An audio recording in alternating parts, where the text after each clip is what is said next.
반갑습니다. 잘 오셨습니다. 우리 옆 사람과 함께 인사할 때 지혜롭게 삽시다 이렇게 인사해 보겠습니다.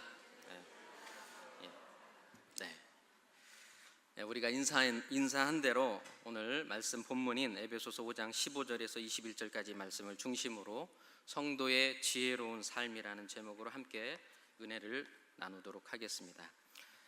여러분, 우리가 앞에서 살펴본 바와 같이 바울은 자신이 깨달은 그 깊은 하나님의 삼위 하나님의 구원 경륜에 대한 교리와 원리를 말한 다음에 4장부터는 그 원리를 바탕으로 실천과 삶에 대해서 몇 가지 계속해서 말씀해주고 또 권면해주고 있는데, 특별히 그 권면의 중심에 보면 행하다라고 하는 그 의미를 가진 페리파테오라는 단어를 사용하면서 권면해주고 있다는 겁니다. 행하다, 페리파테오.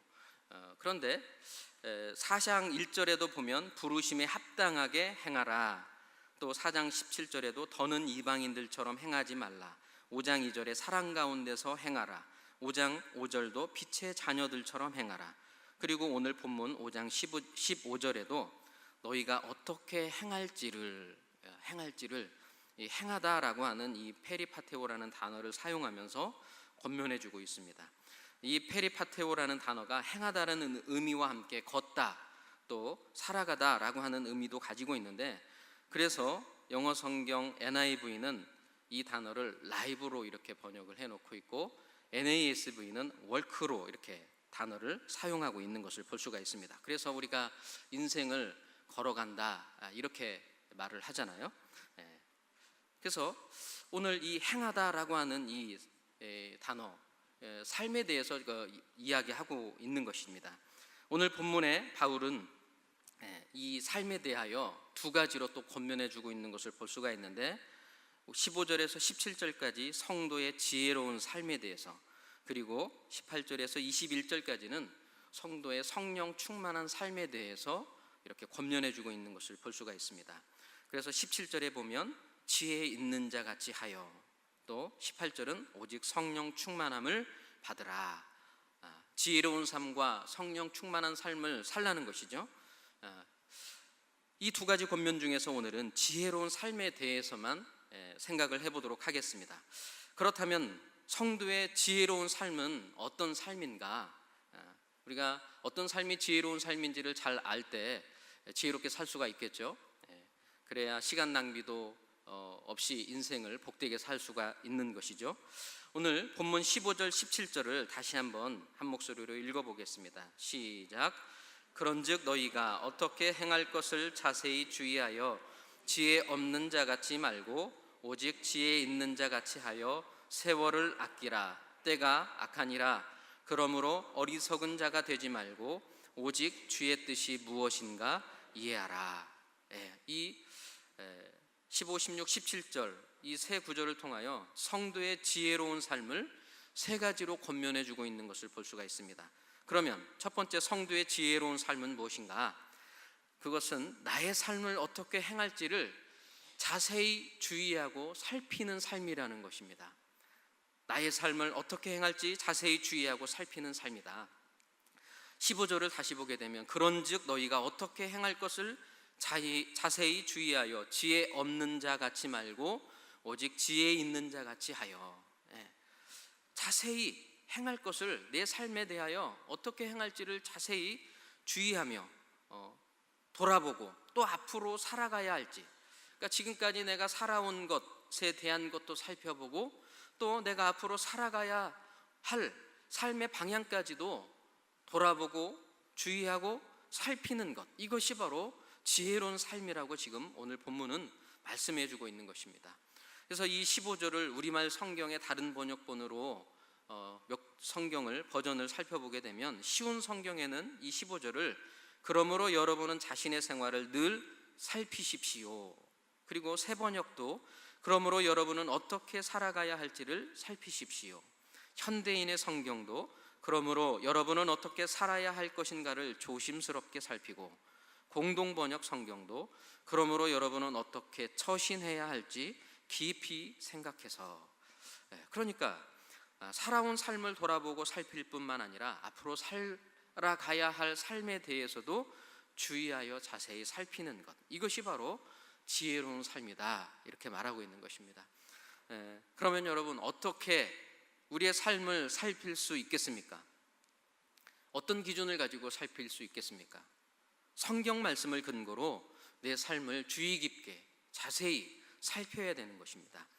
구체적으로 말하자면 바울이 지금까지 권면했던 말씀들, 4장 25절에 가깝게는 이하에 5장 3절 이하에 권면했던 것과 같이 내 삶의 거짓은 버렸는지, 분을 품고 있는지, 도둑질과 비방하지 않는지, 음행과 탐욕을 버렸는지, 선한 말과 선한 일을 행하고 있는지, 사람들에게 친절하게 대하고 있는지, 용서하는지, 감사의 말을 하는지, 빛의 자녀들처럼 빛을 비추고 복음을 전하고 있는지, 이 권면했던 이 수많은 권면들을 통해서 내 삶을 비추어서 돌아보라는 것입니다. 이러한 삶을 돌아보는 모습이 없으면 우리들은 어리석은 삶을 살 수밖에 없다고 성경은 말하고 있습니다. 선한 말, 선한 일을 하고 있는지, 친절하게 대하고 있는지 생각하는 거죠. 말씀을 보면서 늘 비추어 생각합니다. 그래서 말하는 것 하나도 조심스럽고 또 은혜로 대하는 모습들이 우리 믿는 신자들에게 삶 가운데 드러나야 된다는 것이죠. 말씀을 근거로 나의 삶을 자세히 살피고 돌아봐야 되는 것입니다. 말하자면 말씀을 근거로 자기 성찰의 시간을 가지라는 것입니다. 자기 성찰의 시간. 자기 성찰의 시간을 갖는 사람은 방향을 잃지 않습니다. 비록 조금 흔들린다 할지라도 다시 본 궤도에 오를 수 있는 그러한 삶의 모습을 볼 수가 있는 것입니다. 그런 의미에서 여러분, 말씀으로 우리가 늘 자신을 살피기 위해서는 어떻게 해야 됩니까? 예배의 자리, 말씀이 선포되는 예배의 자리에 나오는 사람, 이런 사람들이 1차적으로 자기 자신을 성찰할 수 있는 그런 사람들인 것이죠. 그래서 지혜로운 삶을 살 수 있는 그런 가장 가까운 사람들의 모습인 것입니다.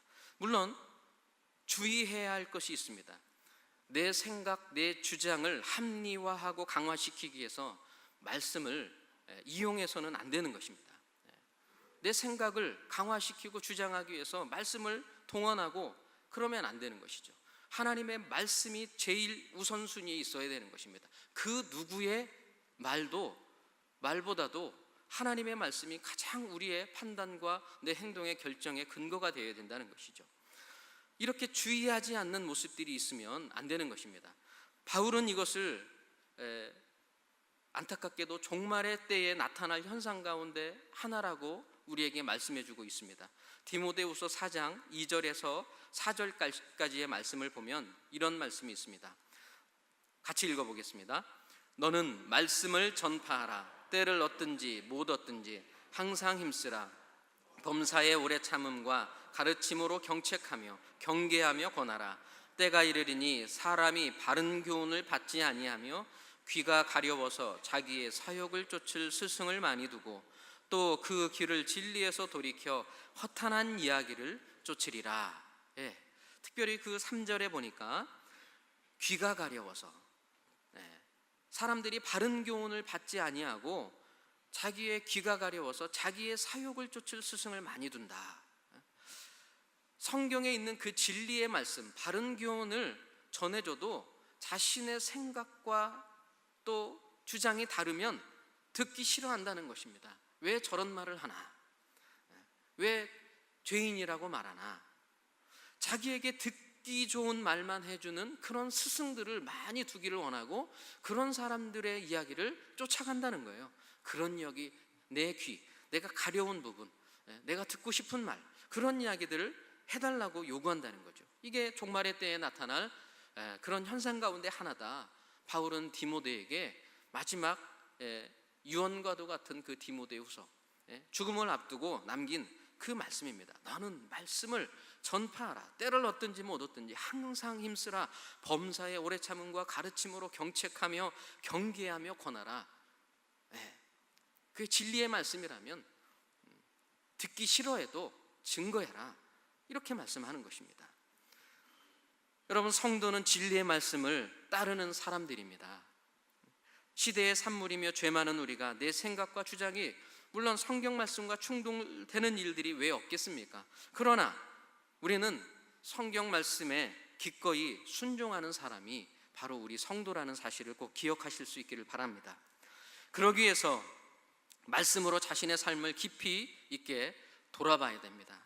정말 모든 걸 내려놓고 내 삶을 주님의 말씀으로 내 삶 속 구석구석 비추는 모습, 돌아보는 모습, 살피는 모습이 필요하다는 것입니다.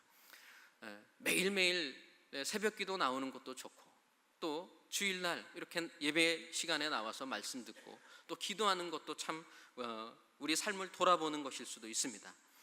그런데 적어도 1년에 한두 번은 더 특별한 시간을 꼭 가져야 되는 것입니다. 저는 그 특별한 시간이 여름 수련회, 다음 주부터 있을 여름 산상성회라고 생각을 합니다.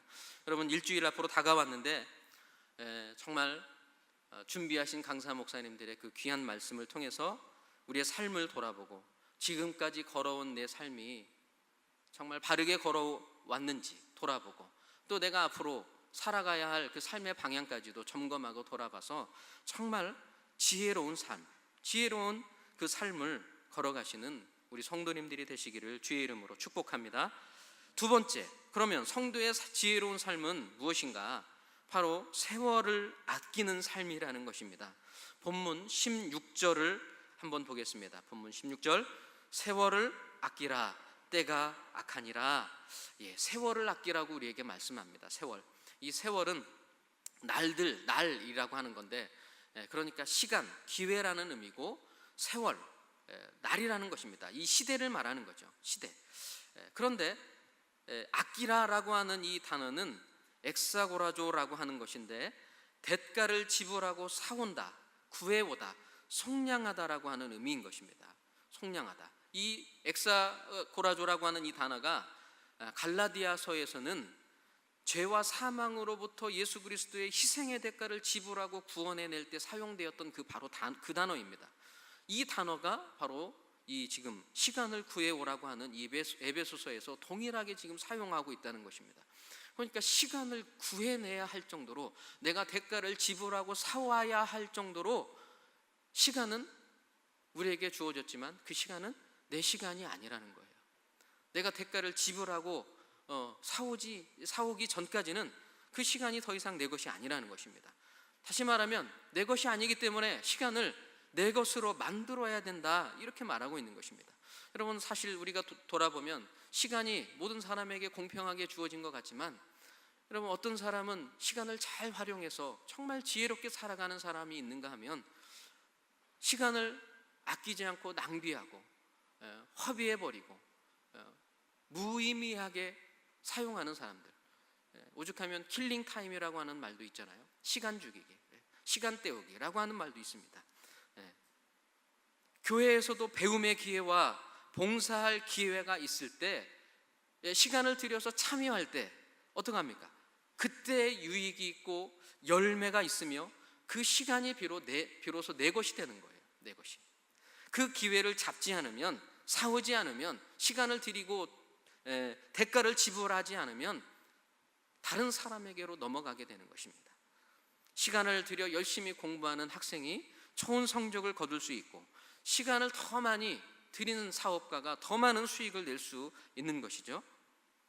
여러분, 이 세월을 아끼라. 우리는 세월을 아껴야 됩니다. 세월을 아껴야 할 이유가 무엇인가? 바로 16절에 때가 악하다, 때가 악하기 때문에 세월을 아껴야 된다, 이렇게 말씀합니다. 때가 악하니라. 때, 바로 이 시대가 악하기 때문에 세월을 아껴야 한다, 이렇게 우리에게 명령하고 있는 것입니다. 여러분, 왜 때가 악합니까? 왜 시대가 악합니까?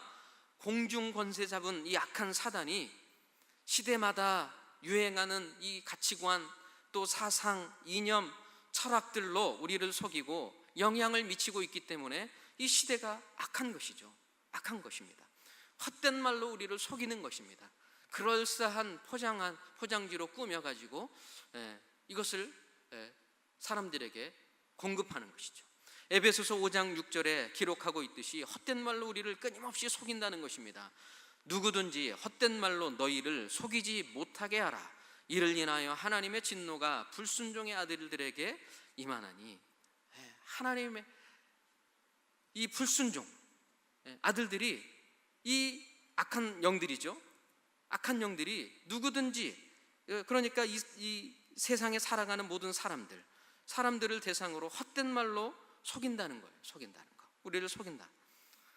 불륜도, 동성애도 영화로, 상황 논리로 미화해서 참 괜찮고 애틋하고 또 멋있게 이렇게 포장시키면 괜찮아 보인다는 것입니다. 속인다는 거예요. 그걸 보고. 마찬가지로 소중한 시간을 낭비하도록, 헛된 것에 허비하도록 끊임없이 사람들에게 공급한다는 거예요. 여러분, 시간을 허비하고 있는 대표적인 것들이 무엇이 있습니까? 우리 삶을 돌아보면 나오잖아요. 제가 보니까 스마트폰, 그죠?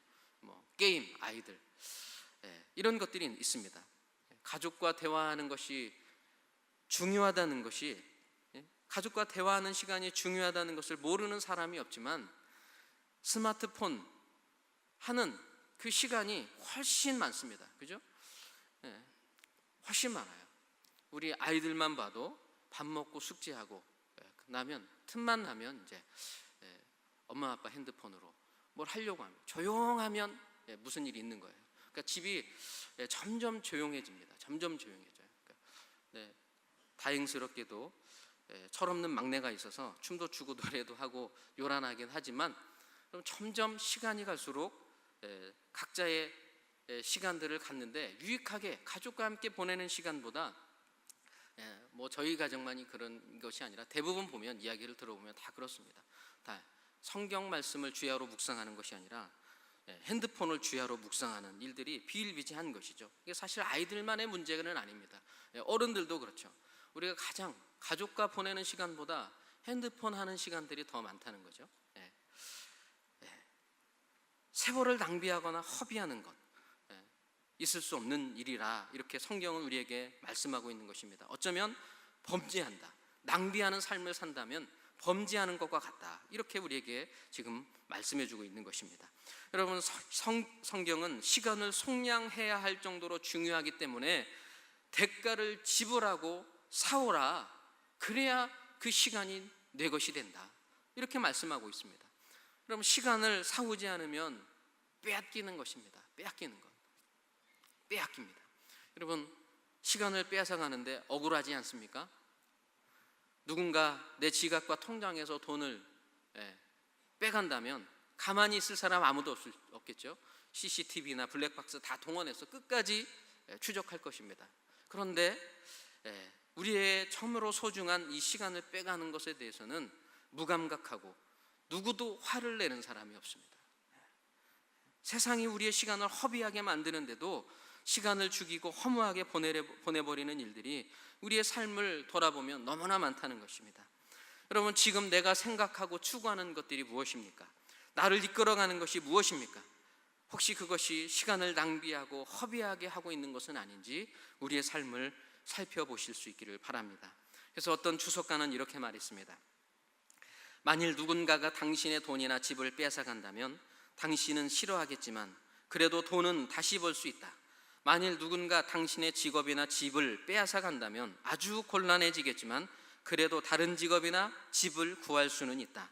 그러나 누군가 당신의 시간을 빼앗고 낭비하게 한다면 그 시간은 다시 얻을 수 없는 것이다. 시간이나 세월은 일단 가버리면 다시 돌이킬 수 없기 때문에 시간은 참으로 소중하다. 당신은 지금 하나님께서 주신 시간을 어떻게 사용하고 있는가? 어떻게 사용하고 있는가? 이 시간의 중요성에 대해서 말씀합니다. 그래서 여러분 많이 들어본 이야기 있죠? 오늘 내가 헛되게 보낸 하루는 어제 죽은 이가 그토록 갈망하던 내일이다. 이런 문구는 좀 집에다, 성경 말씀 밑에다 좀 적어놓으면 좋을 것 같아요. 여러분, 지혜로운 삶은 세월을 아끼는 삶입니다. 세월을 아끼는 삶. 우리가 기회 있을 때마다 놓치지 말고 시간과 기회를 사서 지혜로운 삶을 사시기를 주의 이름으로 축원합니다. 산상성호에 꼭 올라오시기 바랍니다. 시간 없어서 못 올라오시는 분은 저녁 집회라도 올라오시면 좋겠습니다. 세 번째, 그러면 성도의 지혜로운 삶은 무엇인가? 주의 뜻을 이해하는 삶입니다. 주의 뜻을 이해하는 삶. 본문 17절을 다시 한번 읽겠습니다. 시작. 그러므로 어리석은 자가 되지 말고 오직 주의 뜻이 무엇인가 이해하라. 주의 뜻을 이해하라. 지혜로운 사람은 주의 뜻이 무엇인가 이해하고 그 뜻대로 사는 사람입니다. 주의 뜻이 무엇인지 이해하지 못하면 반대로 어리석은 사람이 될 수밖에 없는 것입니다. 주의 뜻. 여러분, 로마서 12장 2절도 이렇게 기록합니다. 너희는 이 세대를 본받지 말고 오직 마음을 새롭게 함으로 변화를 받아 하나님의 선하시고 기뻐하시고 온전한 뜻이 무엇인지 분별하도록 하라.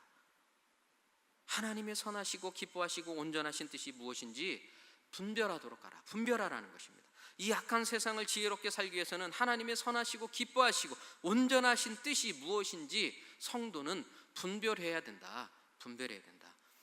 빌립보서 1장 10절에서도 너희로 지극히 선한 것을 분별하여 진실하며 허물 없이 그리스도의 날까지 이르고, 지극히 선한 것을 분별하라. 여러분, 우리가 이 악한 시대에 어떻게 주의 뜻을 분별하며 살 수 있겠습니까? 선한 것을 또 분별해라. 지극히 선한 것을 분별하라. 여러분, 선한 것 중에 더 선한 것이 무엇인지 여러분 분별할 수 있겠습니까? 대부분 극과 극일 때는 분별할 수가 쉽습니다. 그죠? 상극일 때는 쉽잖아요. 확연히 두 가지가 다를 때는 무엇이 다른지 분별하기 쉽습니다. 그런데 악한 것과 선한 것, 이런 것들은 분별하기 쉬운데 비슷한 것은 분별하기가 어렵다는 거예요. 비슷한 것, 선한 것 중에 지극히 선한 것, 그죠? 여러분, 이 사람도 괜찮고 저 사람도 괜찮은데 누구와 결혼해야 됩니까? 대부분 상담하는 내용이 이런 것들이죠. 이 직장도 좋고 저 직장도 좋은데 어디를 선택해야 됩니까? 이 직장 좋고 저 직장 안 좋은데 이런 거 가지고 고민하는 사람 없잖아요. 고민합니다. 이런 것 때문에 여러분, 우리의 삶 가운데 보면은 분별해야 될 일들이 참 많이 있어요. 과연 어떤 게 옳은 것인가, 그죠? 층간소음 문제. 그런데 성경에는 이런 모든 문제들이 나와 있는 것도 있고 나와 있지 않는 것도 있습니다. 그죠? 나와 있는 것. 여러분, 이런 건 없잖아요. 층간소음 문제 해결하라, 이런 거 없잖아요. 그죠? 주차 문제, 이런 문제 해결하라 하는 거 성경에 없잖아요. 구체적으로 나와 있지는 않습니다. 그러나 원리는 나와 있어요. 그죠? 말씀을 보면 원리를 찾을 수가 있습니다. 여러분, 그런데 대부분 우리가 이런 원리를 알기 위해서는, 문제에 봉착하기 위해서는, 지혜를 발휘하기 위해서는 하나님의 말씀을 더 깊이 묵상하고 알아야 되는 것입니다. 오늘 주의 뜻이 무엇인지 이해하라고 이렇게 명령하고 있잖아요. 여러분, 대부분 그래서 이렇게 비슷한 것, 지극히 선한 것을 분별하라. 그러니까 하나님께 이것도 좋고 저것도 좋지만 가장 좋은 것을 드릴 수 있는 이런 분별력이 필요하다는 것입니다. 이분도 좋고 저분도 좋은데 그냥 아무나 이런 게 아니라 가장 좋은 것, 지극히 좋은 것이 무엇인지를 분별하여 하나님께 드릴 수 있다면 우리는 지혜로운 삶을 살아갈 수 있다는 거죠. 그 방법이 뭐냐? 말씀이라는 것입니다. 말씀. 우리가 이렇게 분별하지 못할 때, 어려운 문제에 봉착할 때 어떻게 분별하고 결정할 수 있는가? 이에 대해서 존 스토트 목사님의 견해를 빌리면 주님의 뜻을 이해하는 데에 두 가지로 말하고 있습니다. 특별히 그것이 일반적인 뜻과 특별한 뜻으로 나타난다는 것입니다. 먼저 일반적인 뜻은 무엇이냐면 일반적인 뜻은 분명하다는 거예요. 내 삶 속에서 하나님의 뜻을 찾기 위해서 돌아보면 분명하게 이야기한다는 것이죠. 성경에 기록된 대로 주님은 모든 성도에게 원하시고 바라시는 뜻이 바로 일반적인 뜻이라는 것입니다. 예를 들어서 서로 사랑하는 것, 복음을 전하는 것, 범죄치 않는 것, 미워하지 않는 것, 비방하지 않는 것, 그리스도를 닮아가는 것은 모든 사람에게서 바라시는 주님의 뜻이라는 거예요. 이것이 일반적인 주님의 뜻이라는 것입니다. 그런데 문제는 이 특별한 뜻이죠. 이 특별한 뜻은 영적이고 개인적이기 때문에 분별하기가 쉽지 않다는 것입니다. 성도 개인이 바로 이 특별한 뜻에 이해하기 위해서는 지혜와 분별력이 없이는 알 수 없다는 거예요. 그래서 지혜와 분별력이 필요하다고 말씀하는 것입니다. 이 직업을 가져야 되는지, 저 사람과 결혼해야 되는지 고민할 때가 많이 있을 때 이 내게 주신 이 특별한 주님의 뜻을 발견할 수 있어야 된다. 바로 이 성경 말씀을 통해서 그 원리를, 더 깊은 원리를 발견하고 그 원리를 통하여 지혜롭게 분별하고 지극히 선한 것을 분별할 수 있는 그 지혜를 얻을 수 있다. 이게 바로 특별한 뜻이라고 말씀하고 있는 것입니다. 그러니까 여러분, 믿지 않는 자와 멍에를 매지 말라고 했으니까 좋은 조건의 불신자보다 좀 부족해도 믿음 좋은 그런 사람과 결혼해야 되는 것입니다. 그죠? 이것이 주님의 특별한 뜻인 것입니다.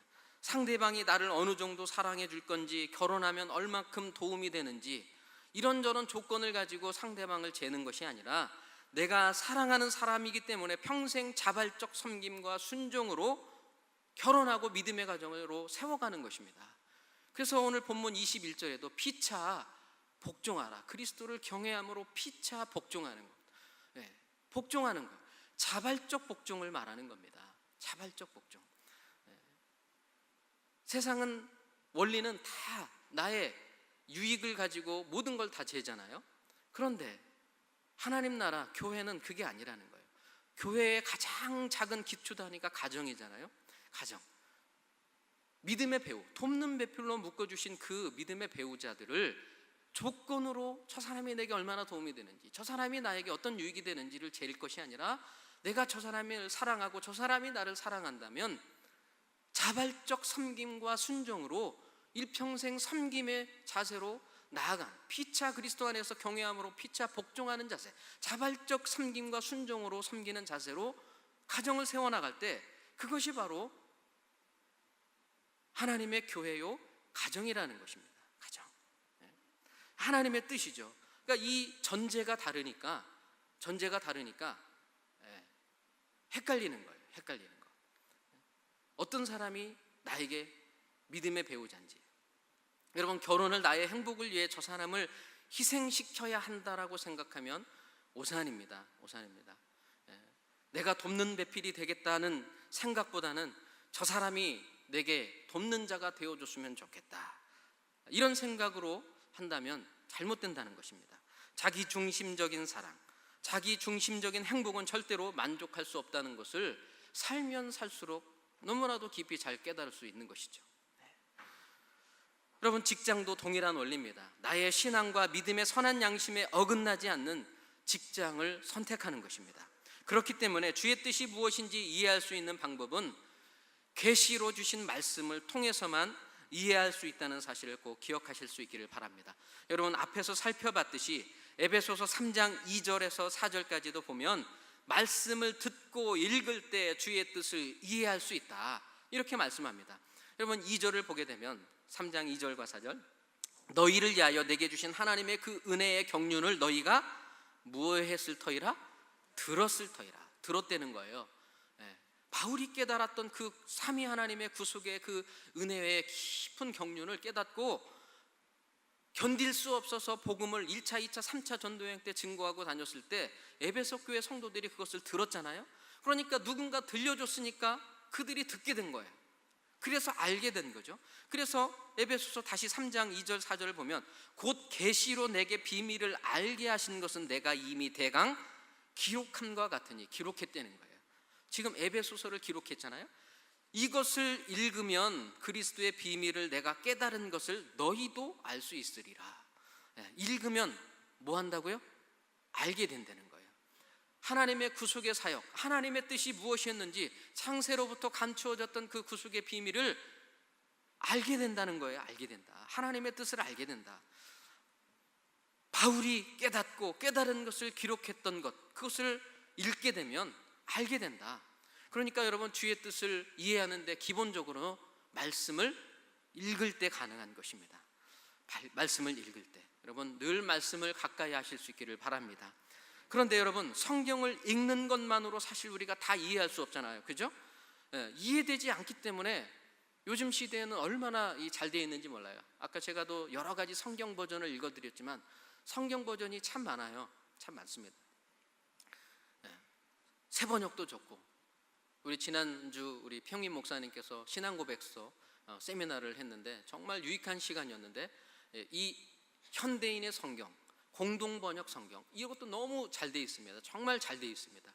읽으면 더 쉽게 이해가 되는 부분도 있고 더 풍성한 이런 은혜들이 있습니다. 그러니까 성경 말씀을 또 이렇게 연구하는 분들은 몇 가지 버전을 같이 읽어보면 또 다른 은혜들이 있는 것이죠.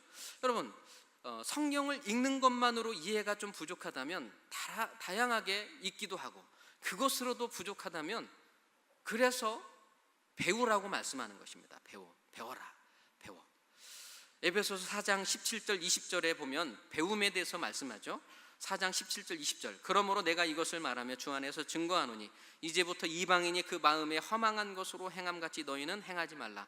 저희 총명이 어두워지고 저희 가운데 있는 무지함과 저희 마음이 굳어짐으로 말미암아 하나님의 생명에서 떠나 있도다. 저희가 감각 없는 자 되어 자신을 방탕에 방임하여 모든 더러운 것을 욕심으로 행하되 오직 너희는 그리스도를 이같이 배우지 아니하였느니라. 여러분, 지금 이방인들이 하나님의 생명에서 떠나 있을 수밖에 없는 이유가 무엇이냐면 복음을 듣지 못하고 배우지 못해서 무지하고 총명이 어두워져 마음이 굳어졌기 때문이다. 복음을 듣지 못하고 배우지 못하고 진리의 말씀을 알지 못하기 때문에 그런 허망한 일을 행할 수밖에 없다. 그래서 하나님의 생명에서 떠나 있을 수밖에 없다. 이렇게 말씀하는 것입니다. 말씀을 들을 때 성령께서 깨닫게 하시는데 들려주는 사람이 없고 가르쳐주는 사람이 없으니 알 길이 없는 것입니다. 그런데 20절에 오직 너희는 그리스도를 이같이 배우지 아니하였느니라. 배웠다는 거예요. 배웠다. 바울에게서 배웠다. 한 선생에게서 배웠다. 복음의 진리를 바울에게서 제대로 듣고 제대로 배웠다는 것입니다. 그래서 여러분, 주님의 뜻을 이해하기 위해서는 배움이 중요하다는 거예요. 배움. 믿음도 마찬가지입니다. 믿음이 배움과 상관이 없다고 생각하는 분들도 있지만 절대 그렇지 않습니다. 믿음은 구원의 모든 복이 내게 적용하는, 그리고 누리는 것이기 때문에 바로 이 믿음이 중요하다는 것입니다. 이 믿음도 그래서 배움에서 출발한다는 거예요. 배움에서. 우리 목사님께서, 평민 목사님께서 저술하신 그 런던 침례교 신앙고백서 해설서 그 중에 14장 챕터를 보면 구원받는 믿음에 대하여라고 하는 챕터가 있습니다. 구원받는 믿음에 대해서 세 가지 3대 요소에 대해서 이야기하는데, 여러분, 첫 번째로는 지적인 요소, 배움의 영역을 말하는 것이고, 정적인 요소, 동의의 영역, 감정적인 영역을 말하는 것입니다. 그리고 세 번째로는 의지적인 영역을 말하는 것입니다. 신뢰의 영역을 말하는 거예요. 그러니까 이 3대 요소가 온전히 이루어질 때 우리는 구원받는 신앙을 소유한 사람이다, 신앙인이다, 이렇게 말씀하고 있다는 겁니다. 여러분, 그러니까요, 이 믿음의 온전한 믿음을 소유하는 과정의 단계를 생각해 보면, 짚어보면, 말씀을 들을 때 들은 지식에 대해서 우리는 어떻게 생각합니까? 과연 그런가? 묻고 마음으로 그 질문에, 그 말씀에 동의하고 확신한다면, 아하, 그렇구나, 이게 동의라는 거잖아요. 그죠? 동의하고 그 말씀을 신뢰하게 된다는 거예요. 그 말씀대로 내가 사는, 행하는 모습, 이게 바로 거함의 영역이라는 거예요. 의지적인 영역이라는 거예요. 그래서 여러분, 믿음은 말씀을 듣고 배울 때 주신다. 로마서 10장 17절에 기록하지 않습니까? 믿음은 들음에서 나며 들음은 그리스도의 말씀으로 말미암았느니라. 말씀을 들을 때 믿음이 자라나게 된다. 그래서 여러분, 믿음은 반드시 배움에서 출발한다는 것입니다. 여러분, 배움이 없는데 동의부터 할 수 있습니까? 그럴 수 없죠. 아무것도 들은 게 없는데 나 동의해, 이런 거 할 수 없잖아요. 그죠? 배울 때 과연 그런가 묻고 그렇구나 확신하고, 확신했다면 그렇게 사는 것, 이게 바로 온전한 신앙의 모습이라는 것입니다. 여러분, 그래서 당신은 무엇을 믿습니까? 물어본다면 내가 배워서 믿게 된 대상과 내용을 말할 수 있어야 되는 것입니다. 그래야 나의 믿음이 증명되는 것이죠. 이방인은 바로 복음을 듣지 못하고 읽지 못하고 배우지 못했기 때문에 무지하고 허망한 일들만 행할 수밖에 없었던 것입니다. 그러나 에베소 성도들, 너희는 그리스도를 그렇게 배우지 않았다. 이렇게 말씀합니다. 주님의 뜻이 무엇인지 배워서 알게 된다. 여러분, 성경 말씀을 주야로 묵상하실 수 있기를 바랍니다. 그런데요, 중요한 것 또 한 가지, 성경을 자세히 배울 수 있도록 주신 또 하나의 선물이 있다는 거 아십니까? 네. 모든 사람에게 성경을 주셔서 직접 보고 읽을 때 성령께서 깨닫게 해 주실 뿐만 아니라 그것으로 깨닫지 못하는 부분들이 있다면 주님의 뜻이 무엇인지 이해할 수 있도록 교회인 우리에게 또 하나의 선물을 주셨습니다. 무엇입니까? 4장 17절에서 12절을 또 같이 보겠습니다. 에베소서. 우리 각 사람에게, 같이 읽어볼까요? 시작.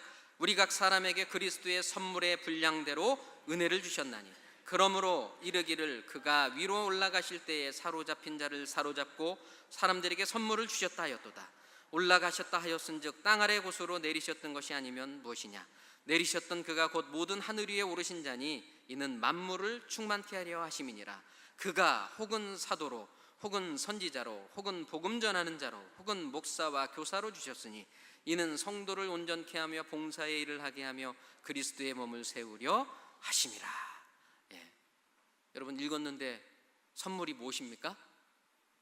11절에 보면 5가지 직분이 나오죠. 사도, 선지자, 복음 전하는 자, 목사, 교사입니다. 그죠? 그런데 여러분, 사도와 선지자는 오늘날 더 이상 존재하지 않습니다. 계시된 말씀이 성경 60권이 완성되었기 때문에 이 직분은 더 이상 존재치 않습니다. 그러나 복음 전하는 자는 오늘날의 전도자, 선교사들이라고 말할 수 있겠죠. 그런데 목사와 교사, 이 직분을 하나로 볼 수 있는데, 목사는 양들을 보살피고 말씀을 잘 가르치는 2가지 기능이 포함되어 있기 때문에 한 가지의 직분이라는 것입니다. 그런데 여러분, 이 말씀의 이 5가지의 직분에서 하나의 통일성을 발견하는데 바로 말씀을 잘 전하고 가르치는 것과 관련되어 있다는 거예요. 그죠? 그래서 다양한 직분과 역할이 있지만 하나의 목적, 주의 말씀을 전하고 가르치는 그 은혜의 직분자를 주님께서 교회에 선물로 주셨다는 거예요. 여러분, 교회에 주신 선물이 무엇이라고요? 목사입니다. 목사. 제가 목사에서 이런 말 하기 참 쉽지 않은데 목사입니다. 목사. 그가 혹은 사도로 선지자로 복음 전하는 자로 목사와 교사로 주셨으니.